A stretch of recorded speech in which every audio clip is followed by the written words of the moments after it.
Assalamualaikum warahmatullahi wabarakatuh. Bismillah, alhamdulillah, wassalatu wassalamu ala rasulillah wa ala alihi wa ashabihi wa mawalah, la hawla wa la quwwata illa billah. Amma ba'du. Para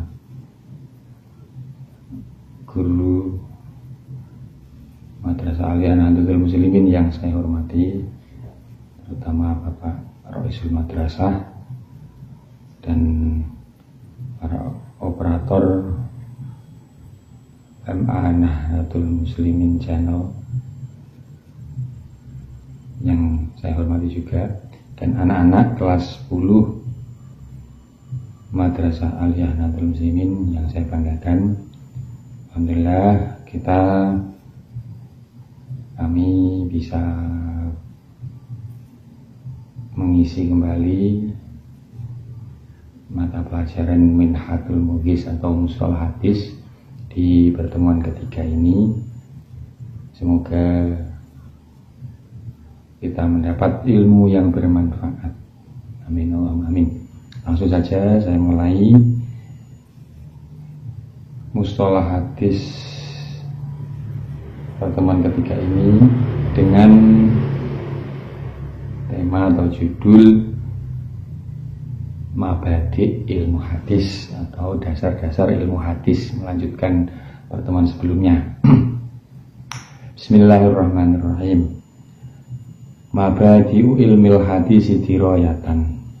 Tawi iki iku nerangake dasar-dasare ilmu hadis dirayah. Yuhaddu den langgeri ilmu hadis apa ilmu hadis, ilmu hadis dirayatan apa ilmu hadis dirayah, wa huwa utawi ilmu hadis dirayah al ma'ruf ingkang dikenal bi ilmi mustalahil hadisi lawan aran ilmu mustalah hadis bi annahu lawan sak temene ilmu hadis dirayah ilmun yaiku ilmu yu'rafu kang den weruhi, yu'rafu kang bisa den weruhi bihi kelawan ilmu ahwalus sanati apa pira-pira tingkahe sanad wal matni lan matan wa kaifiyatut tahammuli lan tata carane nampa hadis atau riwayat wal adai lan nyampeake hadis atau riwayat wa sifatur rijali lan sifat-sifatnya atau ciri-cirine pira-pira perawi hadis wa ghairi dzalika lan liyane mengkono-mengkono ahwalus sanati ila akhirih. Jadi artinya pengertian ilmu hadis dirayah atau yang dikenal dengan istilah ilmu mustalah hadis adalah ilmu yang mana dengan ilmu tersebut bisa diketahui satu keadaan sanad, kedua keadaan matan, cara menerima dan menyampaikan hadis, juga sifat-sifat atau para perawi hadis dan lain sebagainya yang berkaitan dengan riwayat hadis. Di sini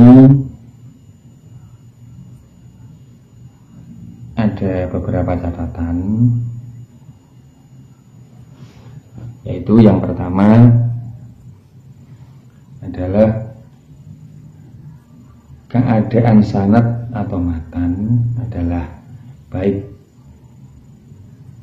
berupa keadaan yang umum seperti sahih, hasan atau dhaif, atau keadaan khusus seperti contoh sanad pada hadis Ali dan Nazil dan seterusnya. Nanti ada keterangan tersendiri mengenai apa itu sahih, dhaif atau hasan, Ali, Nazil dan sebagainya. Saya lanjutkan.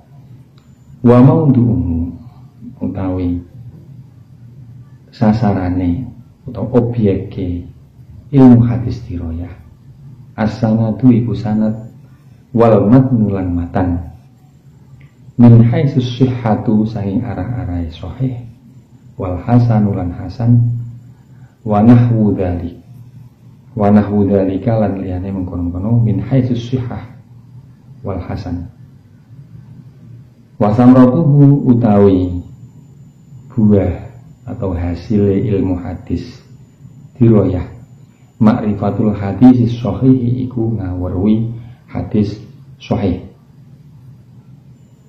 wa awwaluman utawi kawitane wong sonnafa kang nganggit nyusun fihi ing dalem ilmu hadis dirayah Al-Qadhi Abu Muhammad Al-Hasan bin Abdurrahman Ar-Ramahurmuzi yaiku Al-Qadhi Abu Muhammad Hasan bin Abdurrahman Ar-Ramahurmuzi rahimahullah wa sama lan ngarani utawa aweh jeneng sapa Al-Qadhi Abu Muhammad Hasan kitabahu ing kitabe Al-Qadhi Abu Muhammad Hasan Al-Muhaddis Al-Fasil ing aran kitab Muhaddis Al-Fasil.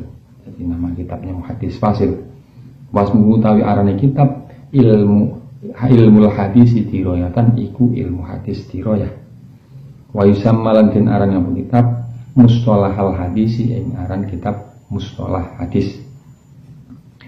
Wastindaduhu tawi sumbere ilmu hadis dirayah min tatabbu'i ahwali ruwatil hadis iku saking niti-niti atau neliti pira-pira tingkae pira-pira perawi hadis wa hukmuhu utawi hukume ilmu hadis dirayah iku annahu sak temene hukum iku fardu ain alaman yang atase wong infaroda kang deweni sapa man bihi kelawan ilmu hadis dirayah wa fardu kifayatin lan fardu kifayah inda ta'addudi ing dalem nalikane wilangan wa nisbatu utawi nisbate ilmu hadis dirayah ila wirihi maring liyane ilmu hadis dirayah minal ulumi saking pira-pira ilmu at-tabayunu iku beda wa fadluhu tawi keutamaane ilmu hadis dirayah iku annahu sak temene ilmu hadis dirayah min asyrafil ulumi iku setengah saking pira-pira iku setengah saking luweh mulyane pira-pira ilmu idbihi krana kelawan ilmu hadis dirayah yu'rafu bisa den weruhi al maqbulu apa hadis kang den terima wal mardudu lan hadis atau riwayat kang mardud ditolak wa masailuhu ta'i pira-pira masalah ilmu hadis dirayah qadhiyahu iku pira-pira qadhiyah ilmu hadis dirayah kaqaulina kaya ucapan kita kullu hadisin sahihin yustadallu bihi kullu hadisin utawi saben-saben hadis sahihin kang sahih iku yustadallu bisa digawe dalil bi apa hadis sahih.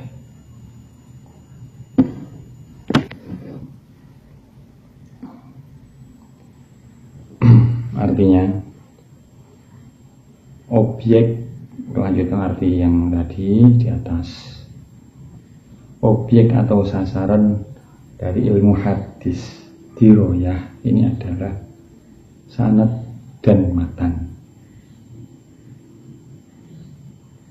Hasil atau buah atau hasil dari mempelajari ilmu hadis dirayah ini adalah bisa mengetahui hadis sahih. Saya urutkan kalimatnya tadi yang banyak saya baca tadi. Wa awwaluman sunnafa, orang yang pertama menyusun atau menulis kitab dalam masalah ilmu hadis dirayah ini adalah beliau Qadhi Abu Muhammad Al-Hasan bin Abdurrahman Ar-Ramahurmuzi, dan beliau memberi nama kitabnya dengan nama kitab Al-Muhaddis Al-Fasil.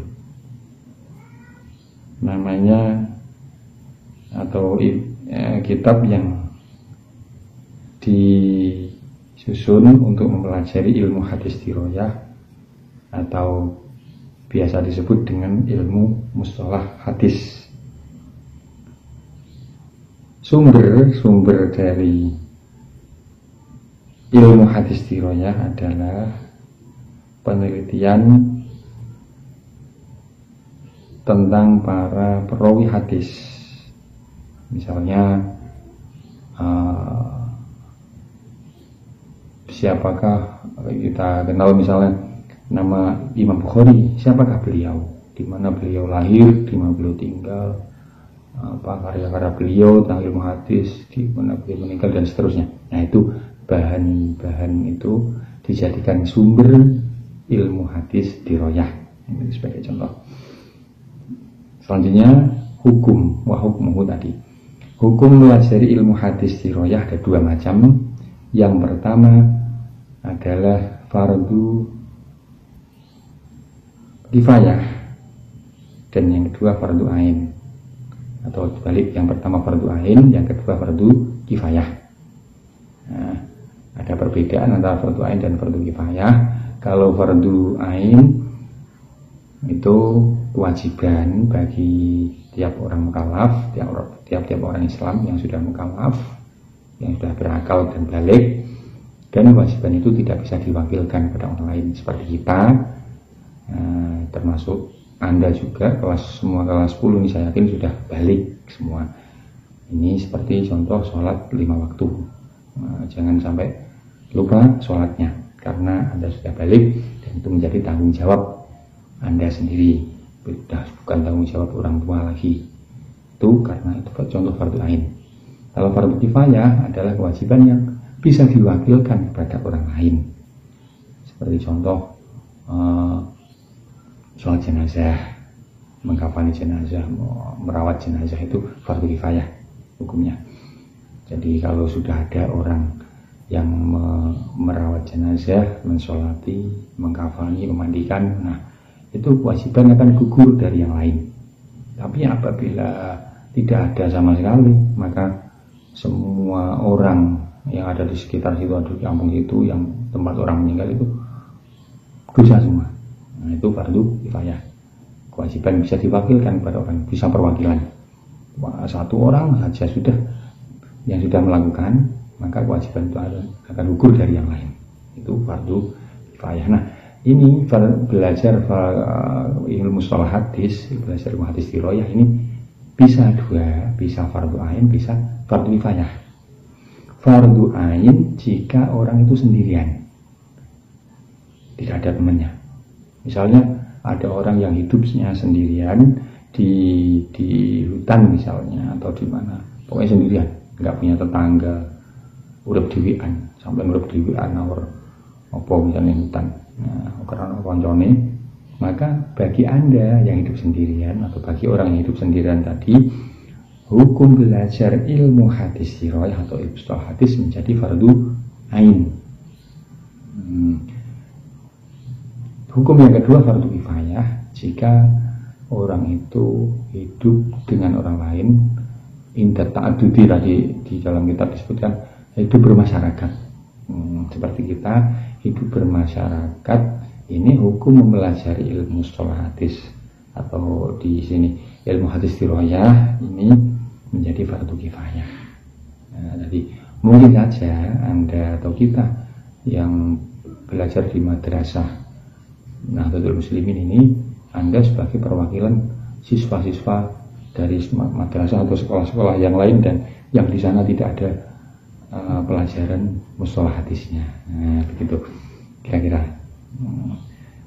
Begitu kira-kira ya. Terus kedudukan ilmu hadis diroyah, Abu Anis Batulu tadi, kedudukan ilmu hadis diroyah dari ilmu-ilmunya adalah jelas berbeda, karena ya memang pembahasannya berbeda, karena fan ilmu itu mempunyai bidang masing-masing dan mempunyai keterangan atau penjelasan di bidangnya masing-masing yang berbeda.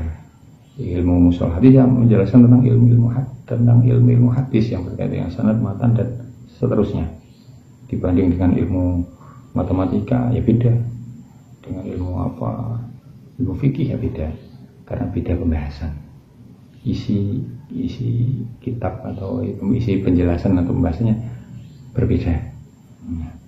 Terus kelebihan dari ilmu hadis diroyah ini adalah ilmu hadis diroyah ini termasuk ilmu yang sangat mulia, karena dengan belajar ilmu tersebut kita bisa mengetahui mana hadis yang bisa diterima, mana hadis yang ditolak, mal hadis mardud ainal makbul ainal mardud, mana hadis yang ditolak yang diterima bisa diketahui, karena nanti ada macam-macam di bab kalau sudah nanti menjelaskan tentang ilmu hadis mulai sahih, hasan, dhaif dan seterusnya. Ada yang namanya hadis masyhur dan seterusnya, banyak sekali. Nanti ada namanya mutawatir, masyhur, aziz, gharib, marfu, mauquf, maqtu dan seterusnya.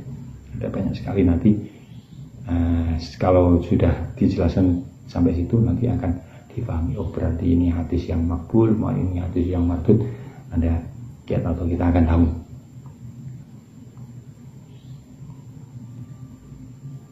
Nah itu, satu lagi pamasailuhu yang belum diterangkan. Permasalahan dalam ilmu hadis diroyah adalah semua hal yang sudah diputuskan, seperti perkataan kita, setiap hadis yang sahih dapat dijadikan dalil, atau qadiyah dalam ilmu hadis diroyah, atau setiap perkataan yang ada dalam ilmu hadis diroyah itu bisa menjadi permasalahan, seperti perkataan kita, setiap hadis sahih dapat dijadikan dalil, kullu hadisin sahihin yustadallu bihi. Berarti yang tidak sahih itu apakah bisa dijadikan dalil apa tidak? Nah, itu bisa bahas nanti. Nah, itu permasalahan yang akan timbul seperti itu. Nah, nanti kalau sudah belajar ya akan tahu, akan bisa menyelesaikan masalah. Ini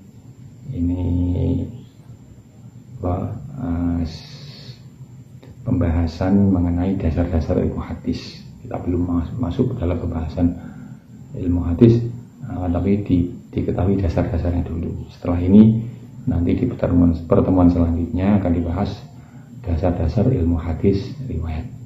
Nah, cukup sekian dari saya. Apabila banyak kesalahan mohon maaf. Wallahu muwaffiq ila aqwamit thoriq. Assalamualaikum warahmatullahi wabarakatuh.